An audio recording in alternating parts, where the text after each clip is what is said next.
Thanks for joining us for a second day. Yesterday was really hot. Today is going to be again very hot. But we'll survive. I think we all agree in our direction that we really don't want to stand by in face of suffering across the world and try to build here communities more than just panels, real communities of exchange, of interaction. Today is World Refugee Day. It's the 20th of June. And we started 3 years ago, with the University of Cambridge, celebrating the World Refugee Day. We established the Cambridge Refugee Hub, not just for this purpose, but to move beyond what is already important, giving scholarships at the university, to move beyond that, beyond hosting people here at the university and in the community, as well as in the UK, but to build real partnerships and foreground the voices of those who are affected by the conflicts in their home countries, wherever they may be.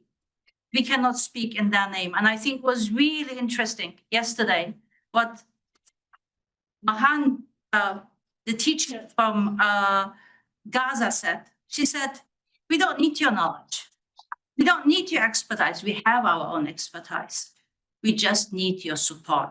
And so I think this is maybe the direction we should be thinking about. How can we support people who are affected by conflicts? How can we support higher education and education in countries affected by conflicts? So thanks a lot for coming. And we'll start with the first panel, which is actually going to look a little bit more towards the past, first of all. What kind of institutions do we live in? What kind of legacies do they carry? And how can we transform those for something better for the future? So I'm very, very happy to have this panel here, and thank you so much for joining. And I will just give the name of the panel, first of all. It's the Legacies of Empire and Higher Education. And Pedro will be starting us off, I'm hoping. And a few words on Pedro. So Pedro Ramos Pinto is Professor of Contemporary History and a Fellow of Trinity Hall. In his current work, he's interested in understanding how contemporary inequalities are shaped by the past, bringing a more long-term view to explain how and why societies distribute resources, opportunities, and capabilities. As part of this, Professor Ramos Pinto directs a research network on the topic of inequality and history, which was started by Inequalities Institute at the London School of Economics. In addition, of course, Pedro is directing the network on the legacies of. Would you like to say a few words? Well, I'll talk about it. Yes, please, legacies of enslavement. So please, Pedro, if you want to tell us actually a little bit more about what you do. Thank you. Well, thank you very much for the invitation, and thank you all. I was so sorry not to be here yesterday. It's the pressures of marking and teaching, but I hear it's been an exciting and important conversation. Thank you. It's as you said, I work on inequalities, and just to pick up on something that you started with, I think, yes, I am an historian. I look at the past, but I think that the fundamental thing is using the past as a critical lens to the present. It's not solely about genealogy. It's not solely about how we got to our unequal present. History is the whole history is a whole history of inequality. But using the past to think critically and exercise our critical faculty, not just to understand that trajectory to the present, but also what kind of questions can we ask of society, of power, of conflict, to understand how difference, how exclusion, and how violence are made. And I hope that's what I'm trying to not do, but support people in doing in the project that I'll be talking to you about. So currently, and very, very recently, I was appointed by the University of Cambridge to coordinate the next steps on its longer project of engaging with its own history and its own entanglement with histories of enslavement and colonialism and and exploitation. This is called the Legacies of Enslavement Special Initiative. We are setting this up, but I want to give you a little bit of a background of how this particular university has dealt with it, or in some cases not dealt with it in extensively yet, and speaking a little bit about how the British university sector has been doing this and some of the problems with this kind of work of looking into our own path. And then very briefly to talk about what I would like to see going forward. And I think thinking about how we can collaboratively do better, not just us inside the university, but certainly something that has to cut across So the background to this is, of course, since the mid-2010s, a lot, and following the lead of many US universities, and often in reaction to campaigning by students, by civil society, by pressure being put on institutions to recognize and investigate its own connections to histories of slavery, to histories of empire and colonialism, universities began looking at this. In Britain, the University of Glasgow, the University of Liverpool, University College London, and Edinburgh were probably the leaders in this and who started earliest.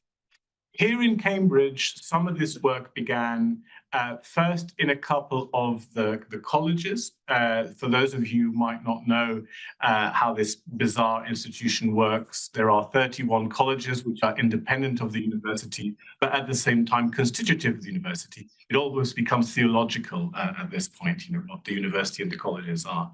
But essentially, these are very, very different and autonomous institutions. They have their own rules, they have their own governance systems, and the university sits in relation to them, but has no direct power over them.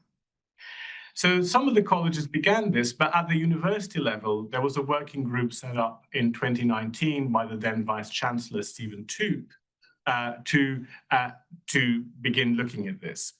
This working group hired two researchers, Sabine Cadeau and Nicola Romero, who began researching, had a remit to begin to research the history of the entanglement of the University of Cambridge with histories of enslavement.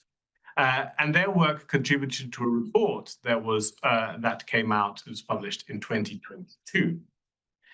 Now, that report, which is available on the university website, is a really important start. But it's only a start, and there are some important reflections, which I hope are more valid in terms of thinking about all institutions when they begin addressing these issues, what kind of work is done and what kind of problems there might be encountered. Well, one was obviously that you recognize from the dates, it was COVID made this extremely difficult for the researchers involved. Often access to archives was complicated by that. They were very isolated because people were not able to meet in person. But particularly, I think, in echoing many of these other kinds of inquiries across higher education institutions, it was a project that didn't have an institutional home as such. There was a working group connected to the Vice Chancellor's office, but there wasn't an institutional home, research center or the department that could give the researchers of the group working a kind of coherence and day-to-day support. And there was a lot of goodwill, but I think even the members of that working group recognized that there wasn't a huge breadth of expertise on histories of slavery and colonialism in that working group. There were a few people, and I think Monica here was a part of that group at some points, but I think, and some of this comes from conversations I've had with people like Monica and others who were involved. There wasn't, not everyone was an expert, and despite their goodwill, people were not always able to support the researchers as they should have been supported. And perhaps, I think, most importantly and structurally, it was a university-led inquiry in an institution that is led by colleges, which weren't all equally on board with this program. And while some of them were open up their archives and help the researchers do their work, others became quite defensive. and found ways of delaying or blocking and making their work much harder. And in many ways, that was central because if you look back at the 18th century and the 19th century, the university itself was actually quite weak in relation to the colleges. And lots of the money, the resources, the connections flowed through colleges. So you can't really understand this history without really getting at the heart of where colleges were in the past. And so I think going forward, any project in this particular university, but I think the echo for other places, is thinking about how we can do this in a way that has access and has the commitment of all involved parties to allow access, to be open, to participate in a culture of openness and recognition. Now, I don't mean with this to say that the report that Nico and Sabine's work contributed to was unimportant and insignificant. It wasn't. It created a momentum. In many ways, I think it shamed many of the institutions across the university to start, including the colleges, to start their own processes of investigation. But there is much to be done. And once the report came out, there was a hiatus, there was a silence, and for several years, it looked like nothing was happening, and possibly nothing was happening. And it was only this year that the university put some resources towards the project that I'm now helping to convene. And the idea there is to take forward the recommendations of the 2020 report, which I can summarize very briefly in 4 very broad areas. One is to try and work on institution building and supporting further research and continued research into how this institution has been involved and has benefited from global systems of exploitation and exclusion. To foster ways of creating a greater engagement with Black British communities in the wider African diaspora, including, amongst many other things, increasing the participation of people from the Black diaspora who are underrepresented amongst our staff, amongst our academics, and amongst our students. Third, trying to foster collaborative, equitable relationships and partnerships with institutions in those areas that were most affected by these systems. And fourthly, embedding memorialization of these histories and of Black students and scholars who passed through this university in the fabric of our city. So that's what I'm trying to get started over the next 3 years. There's part of this is also being done by the university's museum, the Fitzwilliam Museum, who's leading on memorialization. So what I'm going to try and speak to, I don't know how much time I have, 1 minute, very briefly, is to highlight something that I think is very important for the next. And this comes, there's one of my colleagues here at Cambridge, assistant professor in Black British history, Michael Joseph, has recently written a really brilliant piece analyzing how universities and work and highlighting that the framework of legacies of enslavement has tended to focus almost exclusively on financial needs, on how universities benefited from donations, from endowments, from students who came and paid to be students who were themselves descendants or owners, direct owners of slavery, or by investments in trading companies like the Royal African Company or the South Sea Company, which were engaged in trading in enslaved people. That is important. But it also, I think, and Mike's piece speaks to this, it also reflects the way in which numbers and finance seem to have become the only way in which we can talk about power, the only way we can talk about inequality. And this is, in many ways, very limiting. For instance, for the case of Cambridge, I can't put my finger on a figure, as it were, but I suspect very much that for a university that was already very rich and at the heart of the British establishment in the 18th century, even if you were able to go back and take away all the financial benefits it derived from enslavement, it probably wouldn't have made much of a difference.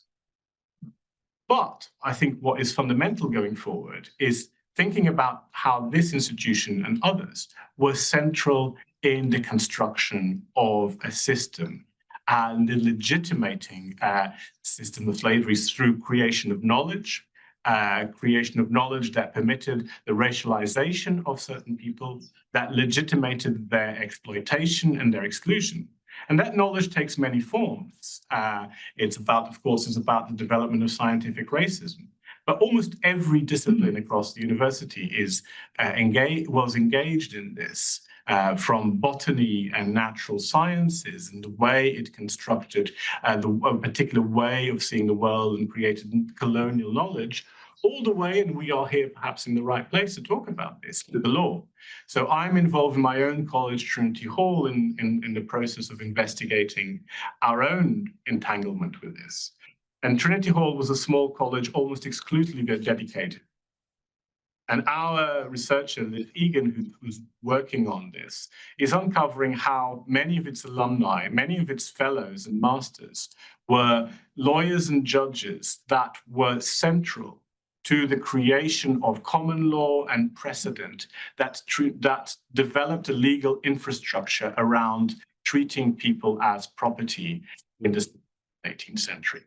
And I think the next steps of this work must be to focus on this epistemic and institutional role of universities in creating systems of exploitation and exclusion.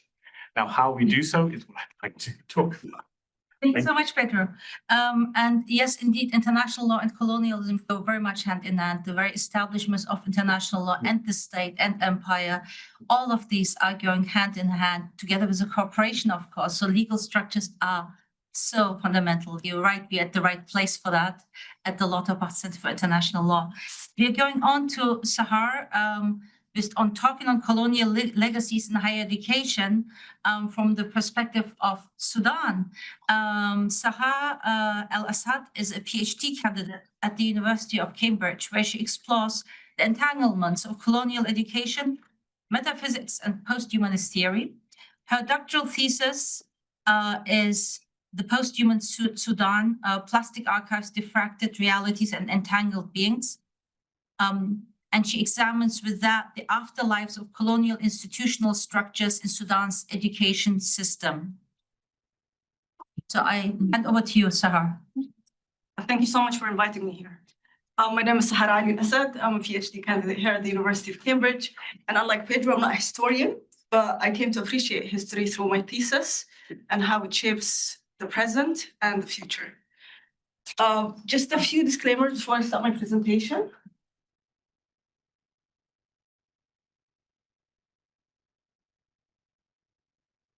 May I ask the audience, please, not to take pictures of the slides, because most of these slides are actually pictures of private collections in the archives. And I had to sign this disclaimer that says I can use it for academic reasons, but not for anything else, which is another presentation about the colonization of the archives, which we don't have time for here. The second thing is, please excuse the reductionist approach of this very big topic. I only have 10 minutes, but I'll try my best to be fair. Which takes me to point number 3. Just one thing, there are people who are obviously also watching this online. So, so people watching online, please don't take pictures. And by the way, by the fact that I said this, I'm absolved. The research ethics things that Maha was talking about it. The last point was that, yes, this is my own history of the University of Khartoum. I am an apparatus in this research. So I asked people, my own people, I examined my own materials. So don't take this as face value. So this is not the history of Khartoum for everyone, it's mine. Okay, so in the next 9 minutes or so, I'll start with the imperial background so you can understand the context and where this institution was built. And then I'll speak about the tools, which I have identified as social pacification and economic development, which were the tools that the British Empire used to govern Sudan. And lastly, the implications of these. And this is a picture, by the way, of the University of Khartoum, circa 1930s, and that was the administration building. Okay, I added this slide after Rabia's very powerful presentation yesterday. So he was talking about education as an emancipatory, speaking about education as an emancipatory tool. And I started thinking that. Sorry to interrupt, but could you be close to the mic? Because we can't hear you well, and also people online are not able to hear you well. Sorry. Is this better? And if you can speak louder, yes, thank you. Thank you. So speaking of education as an emancipatory. It's not on. The mic is not on. Sahar, it's okay. Otherwise, it's fine. Just go ahead. I think you can all come to the front if you cannot hear very well. There's online. Oh, the online. So, well, I'll try my best to speak up. Okay. So education as an emancipatory tool, like Rabia was saying yesterday. The University of Khartoum, and I'm very careful about the words that I'm using, was the introduction of the formal education in Sudan. So the university was built. From that university, they started building a grammar school where the students that went to the University of Khartoum can teach in. And then they also built high schools, from which the students are going to go to the University of Khartoum. Simultaneously, they built something called the Rida Institution, which was where the curricula of all of these institutions was formed. So if all of this system was built to govern people, how can we think about being emancipatory in our education? So that was just something I thought about after Rabia's presentation yesterday. These are students studying hard at the main library at the University of Khartoum, circa 1920-25. Back then, it was not called the University of Khartoum, it was called Gordon Memorial College. Who is Gordon? Sorry, I'm so sorry to interrupt. If you can speak slower for the interpreter. That's another message I'm getting. Apologies. oops. My mom tells me I speak fast, so I'll try. It wasn't your mom who texted. Sorry for the interpreter, I'm so sorry. It should be Imperial Library. Imperial history. History of the university. Gordon Memorial. Who is Gordon? He was the governor of Sudan between 1877 and 1895. When he was killed, there was the siege of the Khartoum, which is the capital of Sudan, for 10 months. And then someone by the name of Muhammad Ahmed claimed himself to be a Mahdi. The Mahdi, we have a prophecy in Sudan, that generally in the Muslim world, that we're gonna one day have someone who's gonna guide us, and that's what Mahdi is. And he's gonna emancipate all of us, and he's gonna fight the infidels. Muhammad Ahmed had very he was very popular in Sudan, and basically all of Sudan fought with him against the colonial rule of Gordon, who was killed in 95. A few years later, and it was very clearly stated that it was to avenge his death, because his death was a big shock to the British Empire. Lord Kitchener came and they won the Battle of Omdurman in 1898. And then they did not waste any time. In 1898, Sudan became part of the the Anglo-British condominium. So this is the historical background. So Lord Kitchener decided that he wanted to raise funds and he wanted to cement the legacy of Gordon. If you have time to read the letter that he used to write to the public to raise the funds to build the college, there are a few themes that rise, such as the word race. In his letter is actually 2 pages, but the word race comes 7 times at least. And there's a a white supremacist tone to it. So this line here, there's a numerous population that has become particularly dependent upon men of our race. Those that have been conquered are upon to be civilized. And then he speaks about the race that will be taught in that university. And there's a very specific, it's very clear in that letter that they want to educate the race that comes from the north of Sudan. So yeah, it was a stabilizing mission, but it's in a physical form. There's a lot of themes when I was reading the correspondence when it comes to building this institution, that it's actually a gift, and those race of people need to depend on us. They're actually dependent on us to civilize, to become something important, to become educated. And there's also a theme of that there is no education before in the advent of the colonizer. This is the University of Khartoum, and there was actually, this is the University of Khartoum, and this is the statue, and you can see at the front of Gordon. It's not there anymore. And this is the governor's palace. And all of this at the banks of the Nile. And this picture is circa 1950. And so what happened eventually, this college became a stepping stone towards the administration of the country.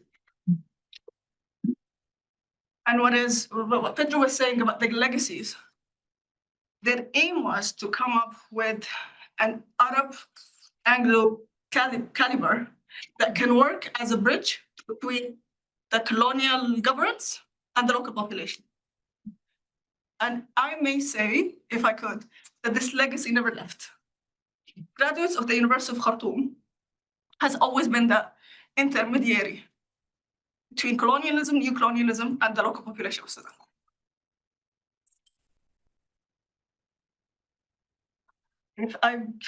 I'm not sure if you can read this, but it's again the insistence that there was no education before the University of Khartoum. If you can read this one here, if education in Sudan, there is as yet none. The college at Khartoum will begin that work. There is more of this here in this, and all of these are circa 1904 and until 1932. Here, if you can read that paragraph there, it says the tabula rasa of the Sudan. The colonizer was sure that there was no education system whatsoever before they come. I'm very cognizant of time. How much time do I have left? So I'm using a few. Take your time. I'm using a few documents. I used a few documents to speak about the rules that the university used. So there were two educational directors. The first one was James Curry, and he was the director from 1902 until 1914, and the second one was Crawford, and they decided to do this strategically. So every 10 years, they were going assess how education was built.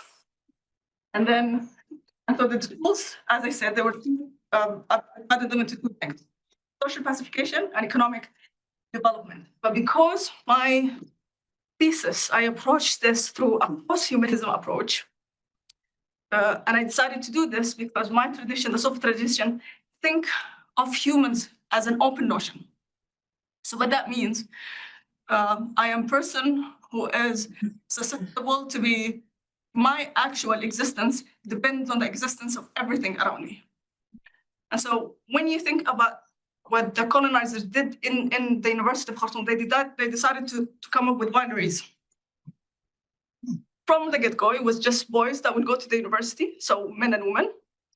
From the get-go, they decided that it was only the northerns that are going to go to the university.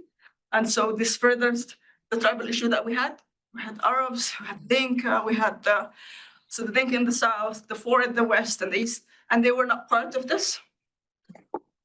And then there were a lot of things that happened between 1900 and 1945, and I'm sorry I don't have time to explain it. But it was a negotiation thing between, okay, we're not going to touch the teachings of the Islam. But then when they felt that they wanted more support of them, they said, okay, fine, we'll teach some of it at the university. And then when the communists were a threat, they decided that they're going to depend on the Muslims to help them with this, but then the Muslims themselves became a political force. And then we have the English that has been a language of instruction.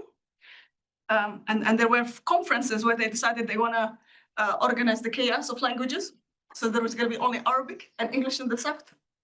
And then lastly, but not least, it's the elitism of the institution. So people that were graduate of the Gordon Memorial College were completely different from any other people in the Sudan. And so all of this I'm looking at from a post-humanism and also post-colonial thought. Thank you so Oh, no, I'm good. Yeah, we can stop here. So these are just graduates of the university because they wanted this people to become dependent of if anything legal to the empire, and if anything because of the university there was an anti-colonial thought that started by the Congress. I called the Graduates Congress, and they were the one that actually created the anti-colonial resistance in the 1940s. Thank you. Thank you so much. This is so practical.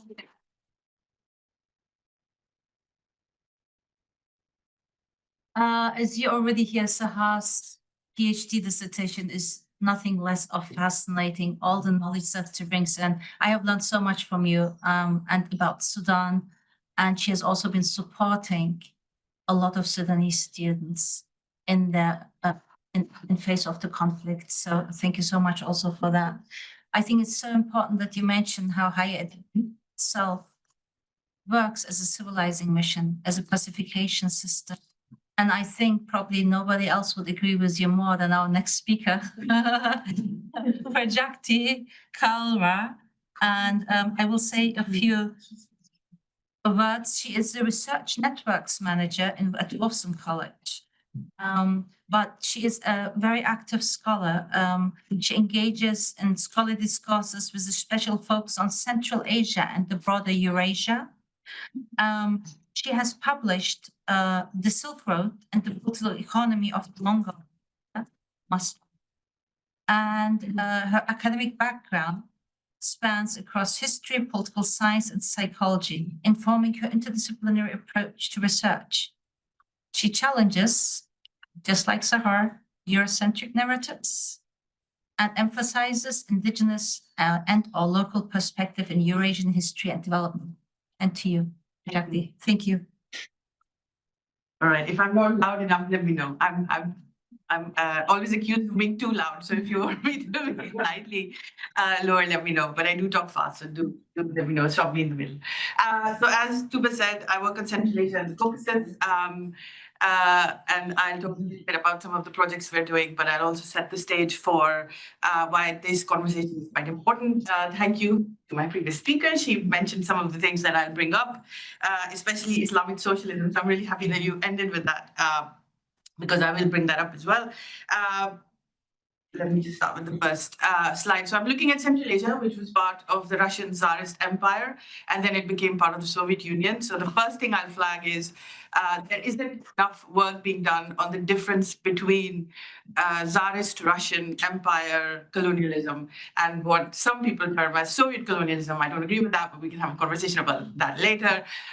But the fact that Russian was the lingua franca of both the Tsarist Russian Empire and the Soviet Union means that a lot of the knowledge that is produced about Central Asia, especially with linkages to why the curricula is in Russian and so forth, is slightly problematic because it doesn't quite sit well with the kind of agency that we did see in the late 1920s and the late 1930s. So again, sort of a reference to Islamic socialism, how the Islamic populations in Central Asia, for example, became part of the Red Army and how they wanted the changes that were being brought in by the Soviet Union. So part of what my group does in Cambridge, I'm part of the Cambridge Central Asia Forum, which runs out of Jesus College, which is a network of researchers who work on Central Asia and the Caucasus.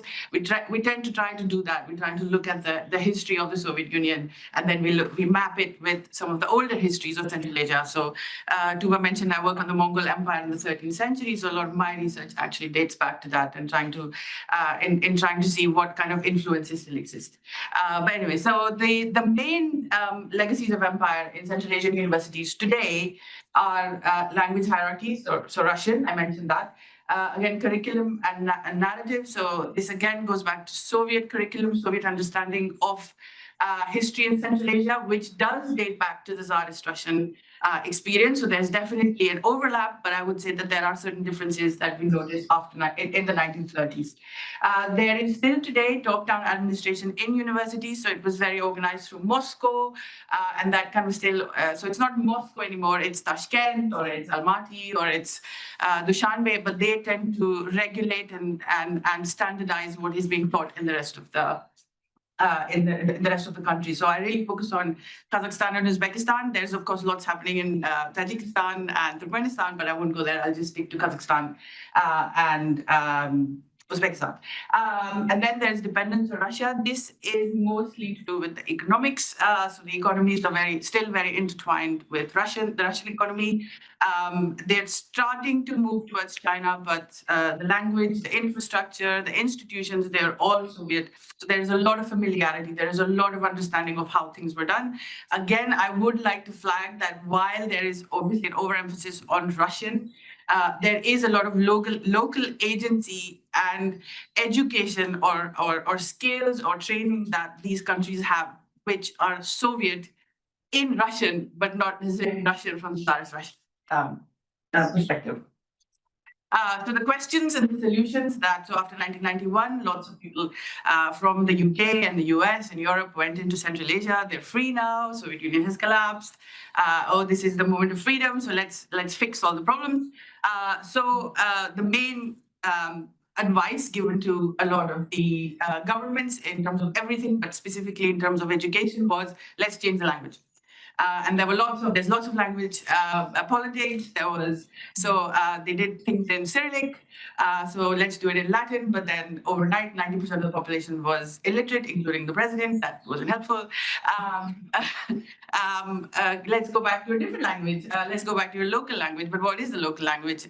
Again, a lot of the people in Central Asia were nomadic in the first place, or semi-sedentary. So language is understood differently. Again, Central Asia, the history of Central Asia, this is quite important. It was part of the Islamic, it was part of the Islamic Caliphate. It was part of the Russian bit. It was part of, before the Islamic Caliphate, it was part of the non-Islamic Persianate world. So you have Persian, you have Arabic, you have Turkic languages, you have Eurasian languages, you have a little bit of the Chinese stuff coming up. So where do you go? Where do you actually go back? So one question is, where do you go back? What is the local language? And two, if you do go back, what if it isn't written? Then what do we do? We don't actually have a lot of oral stuff left behind. But again, if you went to Kyrgyzstan, which was nomadic, and you said, let's go back to something before Russian, before Persian, before whatever else, where do you go? And what are you going to teach them? There is no curriculum that exists. So you can't really go back to something. And I talk about that being a very Anglo-American way of thinking about language. Monolingual, so I'll come to that later. So how do you define the local language? So what are the universities teaching? Today, things are different, but obviously in the Soviet times, they were taught lots of the Soviet narratives. Today, there is a mix. There is a lot of English language stuff that's gone in. There is definitely a hierarchy in terms of what is produced in the English language. So knowledge production in English language is superior to whatever is Russian. This is a problem because it actually, when you're publishing in the English language world, and if you are used to thinking in Russian, the stuff that you produce in English isn't up to mark. But if you don't have an English language publication, then you don't get a promotion. So what do? It's very different from where I come from. I come from India, and we acknowledge English as an oppressive language, but we basically taken it off. So we don't anymore have those problems whether we produce knowledge in English or not, that's ours. It's very different from what is produced here. So what are the narratives? There are narratives, colonial narratives, ideological narratives, national narratives. So colonial obviously is Tsarist Russian stuff that I'm talking about. Ideological, which was, I guess, Soviet, and national, which is a mix of the colonial and the ideological, because a lot of the national narratives today hark back to what was produced in the Russian Tsarist period and in the Soviet period. So basically, Uzbekistan for Uzbeks, Kazakhstan for Kazakhs. These spaces are not that clear cut. The borders aren't. Yes, there is a homogeneous population, but it is defined quite differently. And I think it kind of goes back to what you said about tribes as well. Like, how do you think of yourself? How do you imagine yourself? And there are a lot of problems with that.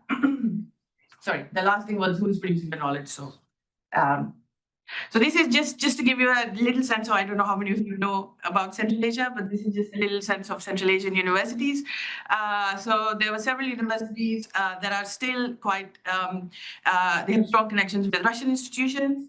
Russian language is still widely spoken. A lot of information is disseminated in Russian, but we also had lots of English language universities that came in after 1993, well, starting from 1991.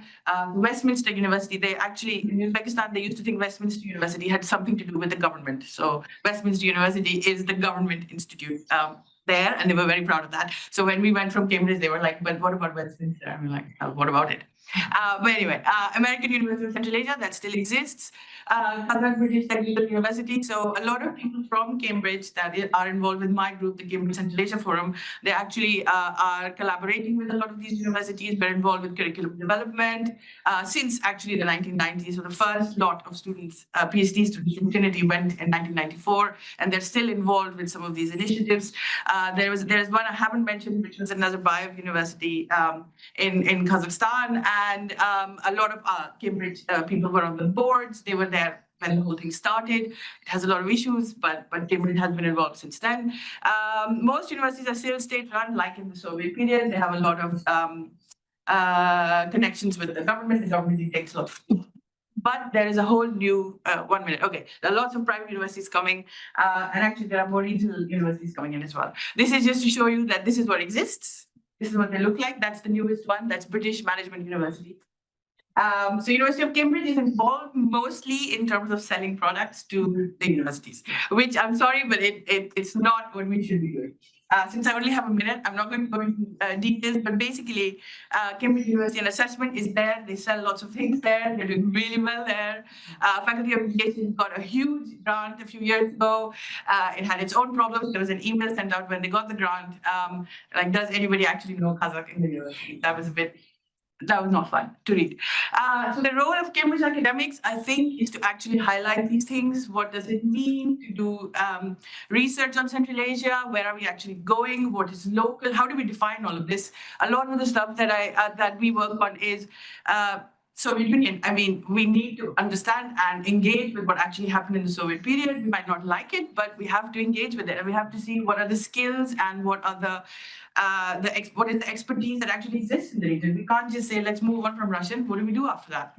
And actually, if you only speak Kazakh, then you only have 20 million to speak to. There is not that much happening other than that. So you have to have a different language that you can speak in. Like I said, India does that with English. If I only spoke my mother tongue, I don't actually have a mother tongue because I spoke too many languages when I was growing up.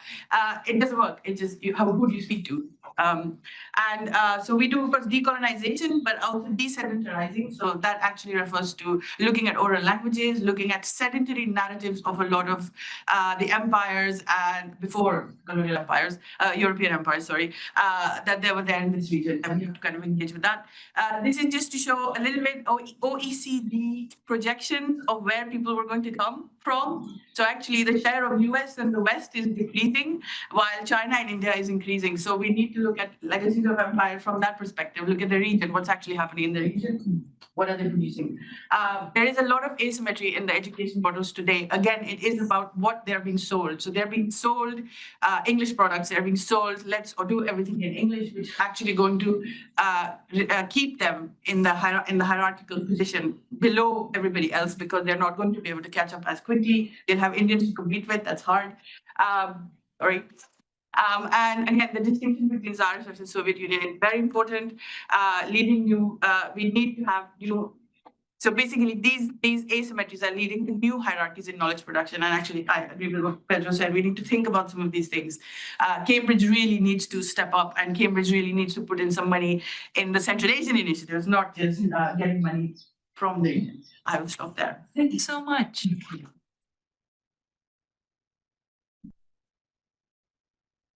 So much, and you mentioned, I mean, very importantly, yeah, what do we do when archives have been lost and you cannot go to a past, right? Or when they have, yeah, and what are the new ways that we create today's archives also? These are crucial questions which have a lot to do with questions of language, translations, power, histories, and what is the role of the University of Cambridge in all of this? I think very critical approach. Thank you so much. We'll move on to Monica Moreno Figueroa. Thank you. Monica Moreno Figueroa, professor of sociology at the University of Cambridge. Her research focuses on the intersectional lived experience of race and racism in Mexico and Latin America, anti-racism and academic-based impact, feminist theory, intersectionality and racism. She's an expert in qualitative research methods, visual methodologies, and thrives in interdisciplinary collaboration. So you're at the right place here. Monica is currently leading the development of a new research institute that she will be talking about also, which is called Global Race, Racism, and Anti-Racism. Thank you. Thank you, everyone. Thanks for inviting me and your time. So basically, I thought what I should share with you is the journey of setting up this institute and a little bit about our ideas and where we're going. So this is like, it's a new initiative. It started in the Department of Sociology here at Cambridge. And it comes from, years of research thinking about how you mobilize conversations on racism in places or regions that deny it, that resist it, and also that are struggling with US and UK, European versions of what racism is and how it should be understood around the world. So my own experience, I'm from Mexico. I've done my research on Mexican racism and logic of racism there. And I've always been like half in activism, half in academia, thinking about how do we take academic knowledge out into the world in ways in which people can listen to it, and what are the things that are in the way, on the way, or obstructing that people will engage with something as uncomfortable and difficult as issues of racism in this case. So looking at the experience and thinking about what I've learned from other colleagues and the work I've done in an organization called Kapra, Collective for the Elimination of Racism in Mexico. So colectivocopera.org. We have a crappy webpage, but you can. So I took all of that and different initiatives to say, okay, how can we bring this knowledge and this information and these ideas to Cambridge and develop a process to set up an institute. I call it an institute because I think it should be big. I don't know if it's a program, a little thing, but I think my vision is that it's huge and that it has to be thought as huge. And so that's why I'm calling it institute. So we settle with that name for now, Global Racism's Institute for Social Transformation. But it comes from an initiative of the department, seeing how there was a lot of attention to the issue of race. We were several colleagues working around it, me specifically, inserting the topic. And we just draft a document trying to raise funds for a beginning process of how do we set up an institute? How do we think about it in new ways?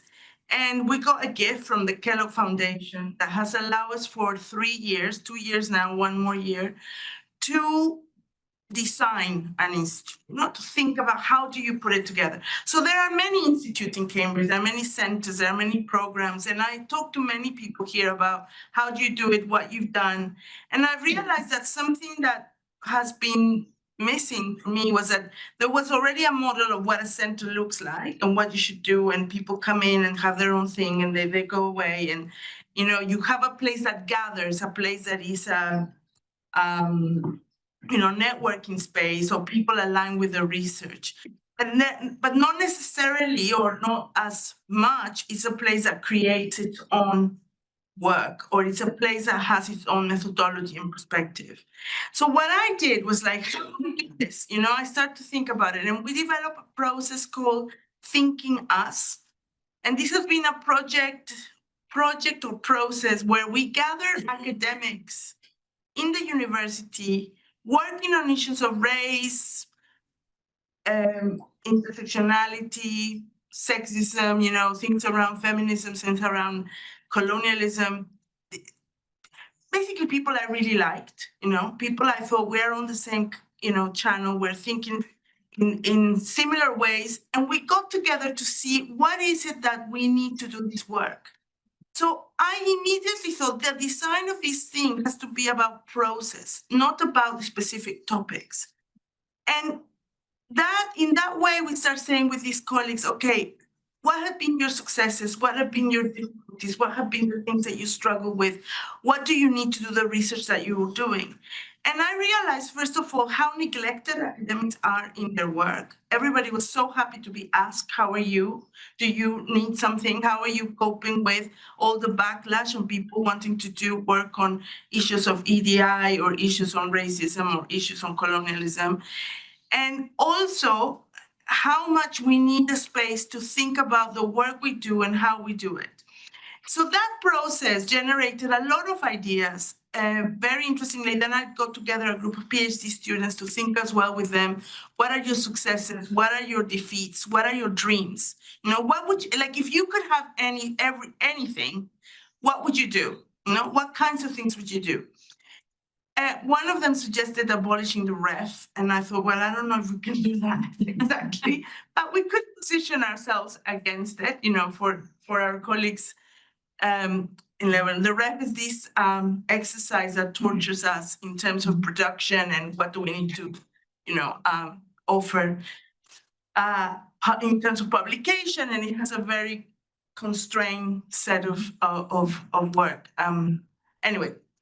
So what we did there was created this imagination of what people would like to do and how to do it. And from that, a series of ideas came out. A festival that we had a festival last year. We will have another next year, an anti-racist festival. A series of spaces where to think about how is it that we do what we do? How can we support our work better?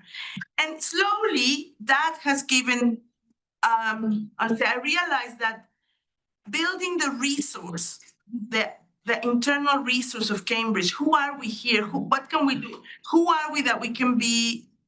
Who are the ones that we can be together in an anti-racist institute has been, one of the elements of this process.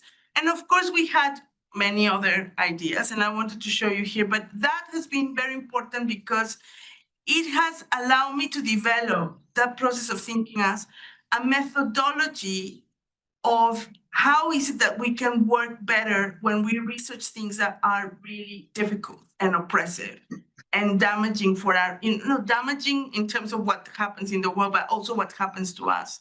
And I just think academia is not really prepared or able so far to accommodate the whole of us, as humans doing research about things that are humanly very degrading and difficult. So it's almost like, how can we have a more holistic approach to research? And we need to experiment on how to do that. And how can we have spaces where we rehumanize ourselves and not replicate the same logics that we are studying? And I think there's almost like a disconnect where academics, which maybe is part of this legacy, see themselves as exempt from all the logics that we're studying. Like, oh, well, there's no classism here, there's no racism. Like, we are so critical, it's so rational. And actually, what we realized so far is racism is one of the most irrational things. We're not going to tackle it just thinking that we're going to give information and people are going to say, oh, yeah, you're right, we're going to stop doing that. That is so horrible. It's like, well, we know now that that doesn't happen. But we haven't really come up with processes. And this has been a really hard thing to sell, and get funding for. And I'm in that process of how do I present it in a way that becomes, how palatable or understandable, which is like, it doesn't matter what topic, any topic, you can think about it with a new perspective, that comes from this approach. You can have a methodology, you can have a process to tackle that topic, if that makes any sense. So the three principles that are crossing the work, which are the name of the talk, are curiosity, collaboration, and transformation. From the very beginning, I wanted those three ideas to be at the core of what was our mandate, which was to do actionable research. And when I was thinking, like, how do you engage with the idea of actionable research? I thought this is quite an interesting challenge, because we want, on the one hand, we're struggling with the word impact. We are like, oh, we're being threatened, they want us to be impactful. But on the other hand, it's like, hell yes, we have to be impactful. We have to be thinking about how is it that our work is changing things radically and strongly out there. And there's like a step missing, or many steps missing, between our will or an interest to change the world from like what we do, which is actually a piece of research with a very focalized thing that produces a paper that 3 people read. And that is sometimes very, very boring to read. So I'm like, okay, there is something that we need to be doing, activating ourselves and creating spaces that make space for another way of doing work. Of course. Do you like my pitch? It's good, huh? I'm getting better. 2 years, I'm getting better. So this is our proposal, that we start building a world without oppression, and think about it. And we developed this model of work where we say we need to, on the one hand, the topic is racism, but the topic for me is just an entry point to understand inequalities and think about different forms of inequalities, and enabling global conversations around racism that go against these very strong narratives of what race is, or what dehumanization can be. So if we think about racism in Japan, casteism in India, apartheid in South Africa, there are very strong narratives that are so different, so unique, that there's no point of conversation. And what we want is to tackle that isolation and say, look, that if you understand and try to describe what does it feel like to be in a caste system, and then you speak to indigenous peoples in Latin America, or Black people in South Africa, or other places in Africa, it'd be like, well, it's not that different. The experience, what it feels like, what it does to you as human, how does it go, and etc. So enabling and understanding global racisms in the plural is one of the key sort of like, if you want, the content. Then the other is this thing I told you about, process, creating and sustaining communities, a variety of projects that are dealing with how is it that we can actually collaborate and sustain our collaboration. What things can we do to get to be together and stay together? And then the other one is experimenting with transformative interventions, like trying to develop pedagogies, impactful exercises, and experimental things to actually, try to intervene in the social world with others. And creating and sustaining communities, not just with academics, but also with other actors of the public sphere that are, like us, trying to change narratives and trying to make impactful new thoughts and ideas and analysis. So if you were to look at the website, which I really encourage you to do, you'll see like the different projects that we're doing. This is all, I want to just say, I'm imagining a new form of doing academia with this institute. It's an experiment. It's a feasibility. It's now in its feasibility phase. I don't really know if the University of Cambridge, with all its colonial legacies, can sustain a creative space like this, but I'm trying, we're experimenting if it's possible or not. And I want to just share that it has been a gift to me to have the time to experiment. And that's something in the social sciences, and I guess in university, we're not allowed to do that much. And I would say, like, we're trying things, we're modeling a conference, let's model a festival, let's model a course, let's model and see if it works, evaluate it, and if it doesn't work, fail fast. No? Fail fast, let it go, try again. And having the relief that it's not going to have these ultimate consequences if it goes wrong is so important. And I'm like, we need to do that more. We need to do that more to understand what else academia can do, and with who else we need to collaborate and work with. Yeah, one of our projects that is trying to do these impactful collaborations is called The Structure Within. It's a project that is is analyzing what internalized oppression is, how it affects organizations, collectives, communities, and individuals, and is trying to offer it as a product, as an impactful product, if you want to say, or it has a film, it has a podcast, it has a series of guide works. And it's trying to build a community of practice, bringing people together to discuss what internalized oppression is. How is your internalized oppression this week? How is your sexism, your fat phobia, your whatever racism today? And trying to teach people ways of doing this. So this was it's like a mini version of what one thing that we could do of the many. This is not something obviously super new, but it's trying to bring it together in a particular way. Not only the website is amazing, it's in Spanish and English, and it has this film and a proposal of how to understand how internalized oppression works. That is a concept that what I wanted to do was, can we position a new idea in the public realm? How do you do that? How do you mobilize a thought?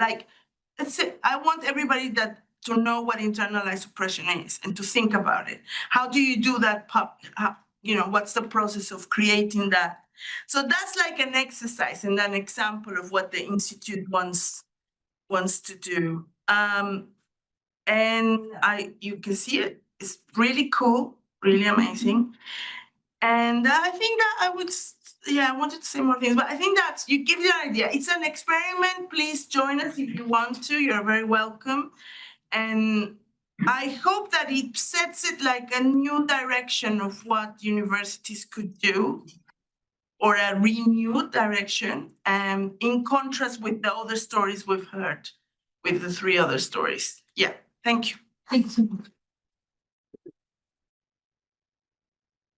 And this is a beautiful way of expressing it, experimenting in the space of universities, because that's what we are trying to do. A lot of us, we are trying to experiment with a multiplicity of centers, with a multiplicity of formats, opening up new spaces which had been foreclosed in the way we do higher education, in the way we are part of this higher education community, and how to expand our own communities always beyond that which is the people who are here, how to work with communities in whose name we think we are working, how to work with them, how to foreground their voices, and how to transform. I thought this was fantastic, bring all these different aspects also here together.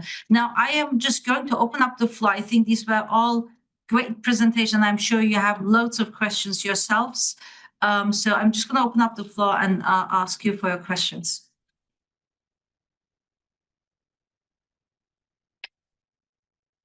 I'll bring in your experiences from your higher education institutions, because next panel will be about universities of exile, in exile research, and I'm sure that you have experience from different perspectives than which has been portrayed here. So please bring those in so we can get into a conversation between those 2 different panels also. Yes, please.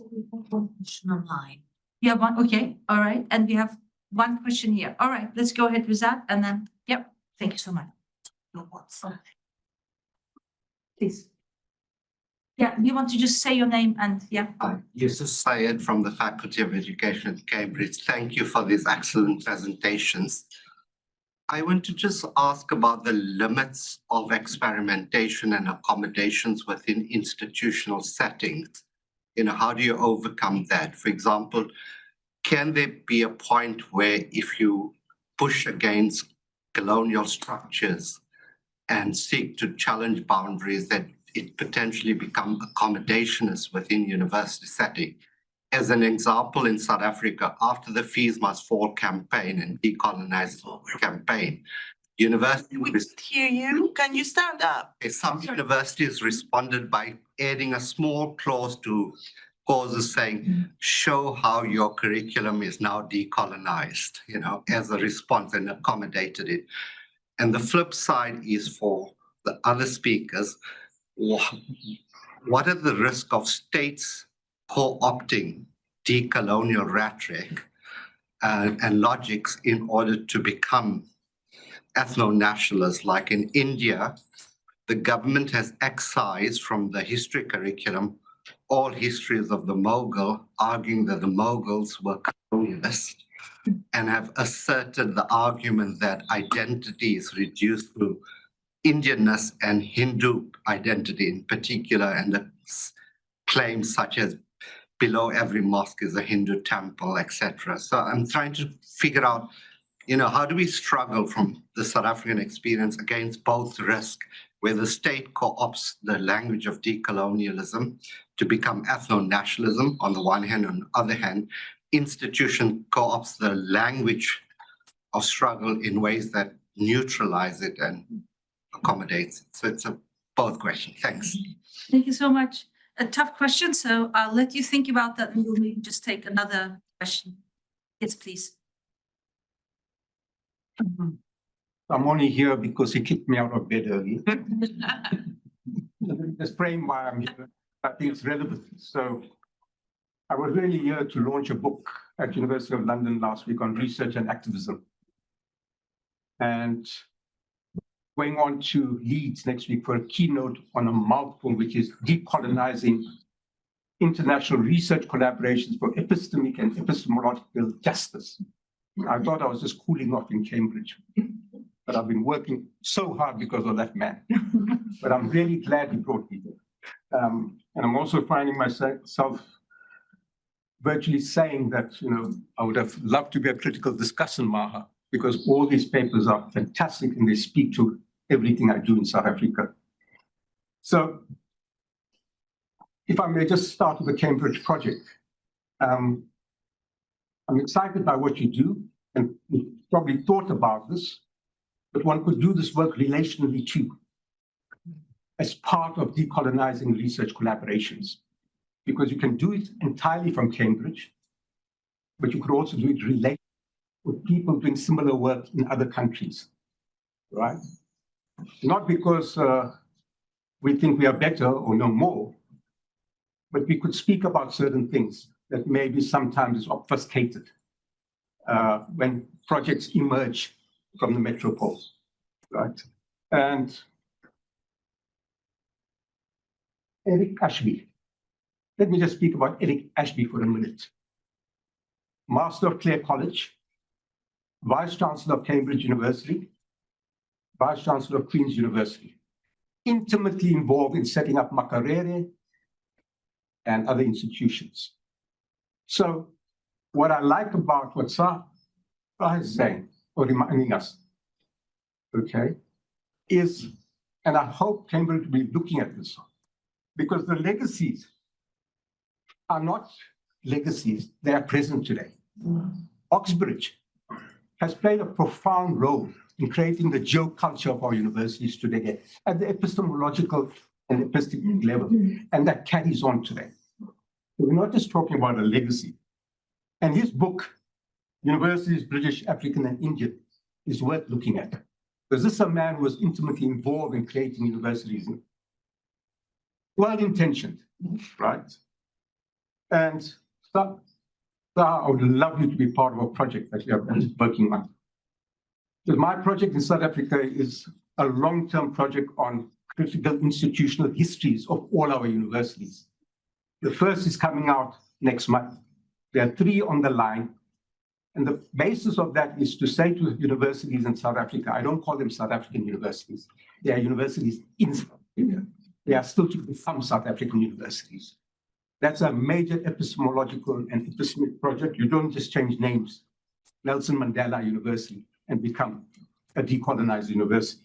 So We've created an international comparative project. We were hoping that Carnegie would support us. And their story today is, well, we have to now support all the people who Trump is ditching, right? So we don't have money for new projects. But this project was going to be an international comparative project that is bringing together people from different parts of Africa, India, West Indies, to look at Ashby's book, 60 Years On, and see what the real effect has been on our universities, whether in Sudan, South Africa, India, and the West Indies. That's a project I'm not going to give up on, and that's where your project comes in beautifully too, because our comparative project, you're reminding me, should not just be that, it's also to look at what you're doing and what these legacies are in other parts of the world. And I love your acronym, GRIST, right? I think can play that with that very well. But having spent 5 years at the Mellon Foundation until coming back to South Africa with a wonderful $20 million budget and so on, one of the things I learned to ask there is, when you say you're creating a center, what is it that you are centering? What is the center centering, and how does it relate to other departments and so on? When we create an institute, what is it that we're instituting as a visionary project? And I love what you want to do. I would love to talk with you more. And then, of course, raises exactly what Yusuf is raising. What are the institutional conditions of knowledge production and creation? And what are the limits institutions set? Maybe not deliberately, but by the culture of the institution itself and the milieu that one works in and so on. So those were my thoughts. That is what I would have said as a critical discussant. But fantastic morning. Thank you for getting me out of bed. Thank you so much. This is really fantastic for opening up the discussion. I think there's a lot of interesting points you can definitely engage with, a lot which we can probably not cover in this panel. We will have to go on during the coffee break. Apologies on the legacies part. I must say that's from me. I'm assuming that they're always enduring legacies. English is not my first language, so maybe I stepped there into the wrong pot. But what I mean by legacy always is enduring. Absolutely, I fully agree on that with you. We have one more person online, and that's the last one, which I would like to add here, and then maybe we can go through the panel. And that's by Adam Coote, who some of you actually might know. He's also from Cambridge. He says, thank you for the very refreshing presentations. Far more historians are needed now in how we deliver aid, especially in how the UN should now be reformed. My question, sorry, it's a long one, is, are we institutions still perpetuating these sort of East India Company type systems, and how fragile states and refugees particularly are perceived and supported? If you look at academic research on refugees in the Middle East, it is still very much a case of global norms institutions flying into places, returning people and leaving. To whose benefit? Certainly not the refugees or states, as very little to no humanitarian policy changes due to the research. Seems only academics gain publications that benefit one outside of academia rates. Is that socially useful and value for money? What to do? Well, there we go. Who would like to start? Okay. Yeah. Bye. I know Adam. Hi, Adam. I'll start with his. I guess for the refugee experience, I would actually say, since I'm from India and my family came from India, which is now Pakistan, there has been an experience of how refugees have been both helped, harmed, and allowed, I guess is not the right word, but how they have operated in the space that is South Asia today. So that might be something that may be helpful in terms of comparisons, both as a challenge, as an opportunity to see how refugees can operate, I suppose. Because my family was a refugee family. The first question was about how India has co-opted the decolonization narrative. I'm not sure they call it the decolonization narrative, but they're definitely trying to rewrite history. But I think school book history curriculum in schools has always been prone to that. I don't think there are any national histories that most historians would either accept or consider critical in any way at all. Definitely not in South Asia, and for sure not in Central Asia. Those are national narratives built for certain purposes. And I think most of us who teach history at a university level kind of know that, but we're not sure we can sell that to at a primary or a secondary school level. So I absolutely agree with you that they're doing that. I'm not sure we'll ever be able to fix that if we remain in the nation state narrative world. So in Central Asia, for example, Uzbekistan has built its national history on things that are definitely untrue. And if you just scratch the surface just a little bit, it doesn't work. So they rely very heavily on Amir Timur, but Timur was a Timurid, and actually the Shaibanids, who are Uzbek, threw him out. So they rid the land of Timurids, but Timur is their national hero. So I think that's very complicated. I'm not sure I would completely accept it as a decolonized view. And thank you for your comments. I would just say that replacing a language for another language, this means that we are definitely helping to endure the legacies, and Cambridge, I'm afraid, is definitely part of that story. We are trying to say that English is somehow more objective than Russian, and we don't go beyond that. So that's the work we're doing. So I'll just stop there. I can answer Professor Yusuf's question about national initiatives. So at the University of Khartoum, sometime in the mid-90s, we were ruled by an Islamist regime, and they decided to Arabize the curricula of the university. Engineering department, medical department said, no way, they're not going to be employable. Then it happened at the Faculty of Arts. But they did it very superficially. So you just decided we're going to Arabize the curricula, but they didn't do anything when it comes to the ontospismological level of the knowledge itself. And so what happened? The country fell off the ranking. This is when the students themselves just came out with knowledge that has the name of philosophers that are from Europe, but in Arabic. So I think it could have been done properly and collectively. So if they decided to do this with other universities in the region, probably. So this is one of the experiments that I know. And I would absolutely love to join the project, Professor Selim. Thank you. The limits of experimentation. Well, I think with money, there's no limit for experimentation. I would say and what this gift from the Kellogg allow us to do was to just create a space that makes space doing that. And I realized, it's possible. What does the institution, what are the limits of the institution? Is, of course, we have a whole apparatus of bureaucracy and of management of financial constraints and stuff, but I think then it's fine, it needs to be taken care of in that way. But I think for me, the lesson has been how project thinking is very different to design thinking. And that for me was a shift. Like, I swear I got ill. I had to go away for like 6 weeks because I had a nervous breakdown almost.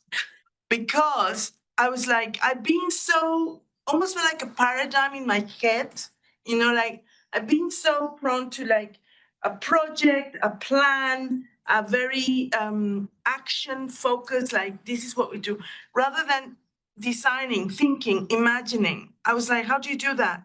I just don't know how to do that. And these years has been that process of saying, shift from that to designing. Means like, yes, we experiment, we try something, and you don't know the relief physically to go to an event to say, this is an experiment. If it goes totally wrong, it doesn't matter. Boom, everybody chills, everybody can think, it's like, that's what we should be doing. Why are we so constrained? It's so oppressive, academia. It's actually against our purposes. We're supposed to be thinking, and we can't. We're pressured by marking, by all of that stuff, by teaching a particular way. So I'm like, I want this space to be literally a space that makes space for people to come in, to create new things, and to actually deal with the world. The other problem with the institution and the decolonizing process that we created, we went into with the wave here. We did decolonize the curriculum, decolonize sociology work, very much pulled by students, and then we managed to settle, like to almost institute a decolonized sociology committee, and everything started dying with that. And we actually said, okay, let's stop. Let's just stop. That was a moment, that was let's just stop. Let's try something else. There's something where the institutional thing, and that's a project thinking, you know, that you have to keep going in that same format. The moment you're like, well, it needs a new work, needs a new name, needs a new team, or needs a new air, or let's just throw it all up and see what comes down, that just allows us another perspective. So I'm learning this thing of design thinking, and it's like really scary because we're not used to that at all. But I'm very excited. I mean, the institute now is being planned with like, the last budget I had without personnel, I'm around 15 million pounds. And I'm like, why not? We don't know even how to scale up, you know? And I'm very interested in why not? You know, that one thing that I think we should do in these institutions that are so powerful is use them, not to be used. I'm like very happy to go around the world saying, I'm in Cambridge, let's use the brand, let's get the funding, let's do interesting things.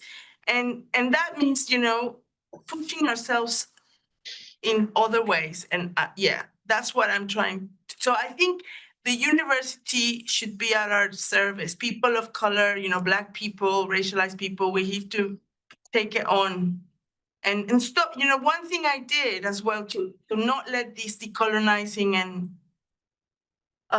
experimentation limits to follow me was that I stopped doing EDI work. I was the race equality champion for 4 years. I was in the Legacies of Enslavement. I did all of this work of like, let's change the university, let's make it a place that welcome, you know, and I was the only Black woman hired in a full-time employment until maybe 2 years ago. Now we're 3, okay, in the whole university. So I'm like, let's stop trying. I just don't want to. So instead of making the university my field site, I'm going to make the world my field site, as it should be. We're here to study outside, not to study Cambridge, you know, in the sense, of course you're studying Cambridge. I'm not saying that. That's okay. But what I mean is like how it pulls you in. You know what? It's like it pulls you in. So then everything becomes how to make this institution better.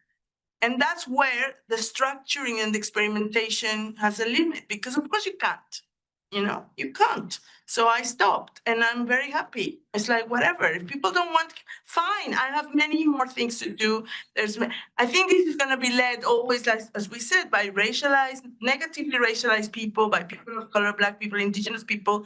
That's where we should be looking at what are they wanting us to do, rather than professors at this university. Thank you. Yes, I think what Monica said very powerfully, I think is exactly on point, and perhaps linking that to this question of decolonizing, the wave of decolonizing projects and legacies of enslavement project is exactly that, is that the project style of thinking, which leads to a tick box exercise. We've done that. We've decolonized our curriculum. We've studied our legacies of empire. And as a teacher, that goes all against what I think is what we should be doing. You know, I just don't see myself both as a historian and a teacher as someone who produces, well, perhaps produces knowledge, but the how it's produced.